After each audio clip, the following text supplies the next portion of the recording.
Ito pa nga dahil pinag-uusapan na trending po ito sa Twitter dahil si Mr. Alden Richards ay natagpuan sa isang store na bumibili daw di umano ng isang bag.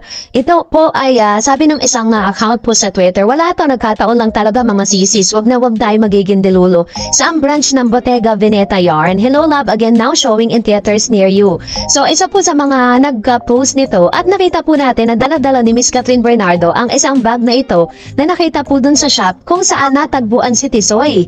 So, sa akin ang point of view ko with regards to this, kasi si Miss Cat, meron na po siyang ganitong bag na parang medyo malaki yung form ng bag na yan. And this time, handbag naman. Maaring ito isa sa mga gift ni Mr. Alden Richards were making this film, di ba? Parang pumayag siya na makipagkano sila, na magka-movie sila. At the same time, syempre, alam niya na todo effort si Tisoy, kaya naman wala po sa kanya kung gaano kamahal man yan. Dahil usap-usapan nga na yung halaga daw nitong bag na to is nasa 140 to 150,000.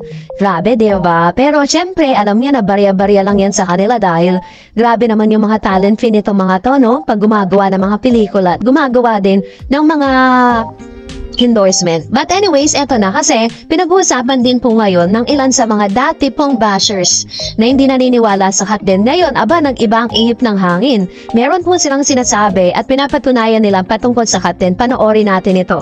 Ang laki ng pinagbago ni Alden Richards sa maraming bagay ngayon, lalo na dahil nga may tunay na inspirasyon na meron siya. Marami akong mga kaibigan at marami nag-message sa akin na yan, yung mga sightings na, sightings pang UFO lang na mga ganyan yan. Latest siya na, nakita sila sa BGC, sa High Street. Nanood ng sine, may mga kaibigan ako na nakita siya sa High Street na bumibili ng popcorn. Hindi bumibili ng mga kung ano. Tapos si Alden Richards parang naglalagay ng straw. Yung gano'n, yung mga sweet nila na hindi na sila natatakot na makita. Alam na lang nasa publiko sila. Tapos sa Pilipinas lang sila. Ay, nararamdaman ko na parang ang laki ng pinagbago ni Alden Richards sa maraming bagay ngayon, lalo na dahil nga may tunay na inspirasyon na meron siya. Marami akong mga kaibigan at marami nag-message sa akin na yan, yung mga sightings na, sightings pang UFO lang na mga ganyan yan. Latest siya na, nakita sila sa BGC, sa High Street. Nanood ng sine, may mga kaibigan ako na nakita siya sa High Street na bumibili ng popcorn. Hindi bumibili ng mga kung ano. Tapos si Alden Richards parang naglalagay ng straw. Yung gano'n, yung mga sweet nila na hindi na sila natatakot na makita. Alam na lang nasa publiko sila. Tapos sa Pilipinas lang sila. Ay, nararamdaman. You remember one of my vlogs or one of my updates ay nakapanood din po ako dito kay Mr. Jobert Sokal, dito kasama po yung kanyang partner na yan. Si Jobert po, never po siyang naniniwala sa hotdog. Kung mapapansin niyo, yung isang boy lang po yung nagsasalita. Parang hindi pa rin siya agree dito sa nakikita niya. Pero base po sa mga naglabasang reports at naglabasan po mga updates, maging ang mga showbiz insiders ay naniniwala na talaga na meron pong na hotdog ay confirm na talaga kung ano po talaga ang kanilang relasyon. Sinasabi dito, parang nilagyan po nila ng hashtag na private but not secret. Para sa akin, private but not secret. Kumbaga, may mga things sila na parang pang kanila lang. Kumbaga, parang, yes, you will probably know or yung kanilang relasyon ay alantad sa publiko. Pero may mga pribadong bagay sila na hindi pwede nilang ilabas at sabihin sa public. Kumbaga, parang meron silang tinatawag na reservation. May tinatawag silang privacy na kailangan nilang i-keep lang for themselves, diba?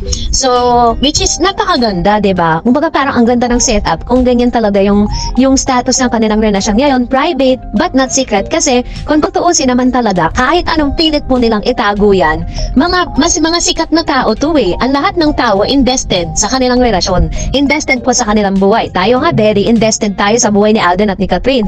Kaya nga po talagang sobrang halos araw-araw naghahanap tayo ng mga bagay na pwede nating pag-aralan, pwede nating ibalita sa inyo kasi we are invested with their lives. So, it is impossible for them to keep the secrets, diba? Kung ano man yung meron sila ngayon. So, according po sa mga reports, silang dalawa po kasi parang never mind kung may makakita sa kanila, kung ano yung mapansin sa kanila. Kaya tignan nyo, diba, sa mga videos, sa mga interview, sa mga mall tour, makikita mo talaga nasa mga mata nila na talagang super in love na talaga silang dalawa.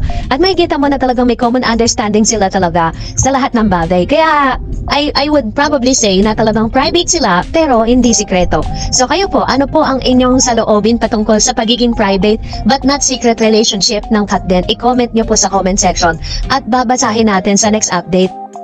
And with that, narito naman ang ilan sa mga komento, reaction po ninyo patungkol naman sa ating latest update. So magbabasa tayo ng inyong mga komento. Unahin natin si Mr. Renato. Sabi nga, did I ever post ko nasa comment section to number 25? I remember this way, May 25, kung saan nakita si Alden, si Kat, and Alora sa BGC. May 25 sa escalator, naka-jacket, boot, naka-sombrero, may face mask sila. Dalawa si Alora, wala. And according sa research, 25 is anniversary ng Katiel at ngayong break ng Katiel could be same month and date. Sinagot ni Kat si Alden. This just speculation of some fans and Kat then again, we never know. All this sila nakakaalam dyan. Tama naman po, diba? Kasi kumbaga parang yung May 25 kasi, very relevant kasi yan, lalo na po sa dating karelasyon netong si Miss Catherine. Sabi ni Miss Marivela, both of them would be full to let go of each other. Sobrang public idolatry and adoration. Sayang naman, ipakakawalan pa ang chance na ito. True. Sabi ni Miss Estringlin, tama, dapat own ideas ng teleserye, di yung remake, Dominic friends sila. Pwede ba makianis yung flashing subs kasi di makita mga comments? Sorry naman, Mamshi. Guro nahilo si Mamshi sa flashing, subscribe, no? So, if ever po, kaya po nagpa-flash on kasi hindi pa kayo subscribe. And of course, sabi ni Ma'am Birdie, hi Ma'am Doris, thanks again for daily Kat Den updates.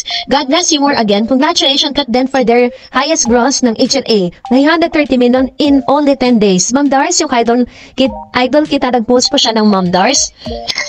Sabi ni Ma'am Birdie, pakicheck po, kung totoo po ang post ng idol kita, sinabi niya na si Miss Catherine and Joshua Garcia, sila daw ang bagong may teleserye soon.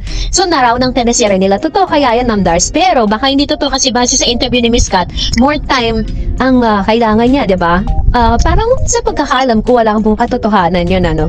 Sabi naman po ni Miss Ethan, Travel and Tours. Kaso different network sila. Kung teleserye po, depende na yun sa network kung magkasando. Ganito lang yan, Ma'am Shi. So, Mr. Ethan, kasi kahit magkaiba po sila ng network, possible po yun kasi meron po silang tinatawag na collaboration.